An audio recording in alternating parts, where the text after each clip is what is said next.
Hey, stop! Tu roules sur le boulevard BD? Cet album est fait pour toi. Le ministre et la Joconde. Paris, 14 décembre 1962, musée du Louvre. Un tableau de 77 cm de longueur pour 55 cm de largeur est décroché de son mur. C'est une peinture sur un panneau de peuplier réalisée entre 1502 et 1506. Lisa Gherardini entame un voyage en camionnette Citroën escortée par 10 voitures, 50 CRS et 6 motocyclistes.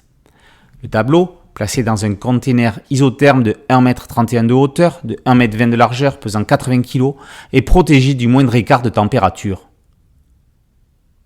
Passagère célèbre, la Joconde embarque sur le paquebot France.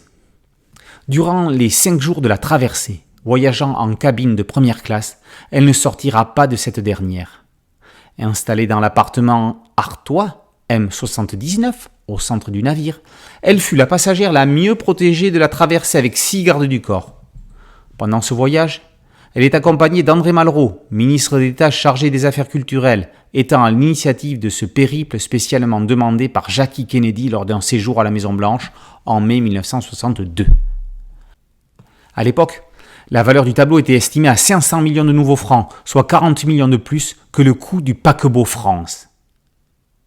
Lorsque l'on avait demandé au ministre les raisons qui avaient amené la France à prêter le tableau aux États-Unis, Malraux avait déclaré que jamais aucun pays ne recevrait le chef-d'œuvre comme les États-Unis et que jamais la France ne l'aurait prêté à un autre pays que les États-Unis. Il avait également rappelé les critiques qui s'étaient élevées en France contre ce déplacement de la Joconde et les risques encourus. Le tableau sera exposé à Washington et à New York, où plus de 2 millions d'Américains sont venus la contempler. Et si, comme déclaré en plaisantant à l'époque par Malraux, un accident survenait à la Joconde? Je ne serais certainement plus ministre.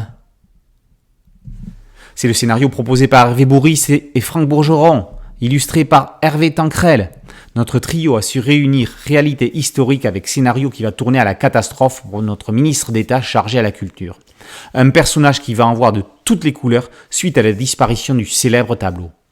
Un ministre représenté en pleine crise paranoïaque due à sa consommation excessive de stupéfiants. Une vision démentie par son épouse pour qui son mari, malgré le fait qu'il soit autodestructeur, n'était pas un vrai drogué, mais bien un vrai fumeur. En résumé, un très bon moment d'humour.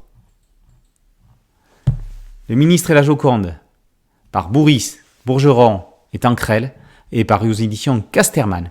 Merci à mon ami Alain Aubruge pour cette chronique. Boulevard BD, c'est un podcast audio, une chaîne YouTube. Merci de liker, de partager et de vous abonner. À très bientôt sur Boulevard BD. Ciao.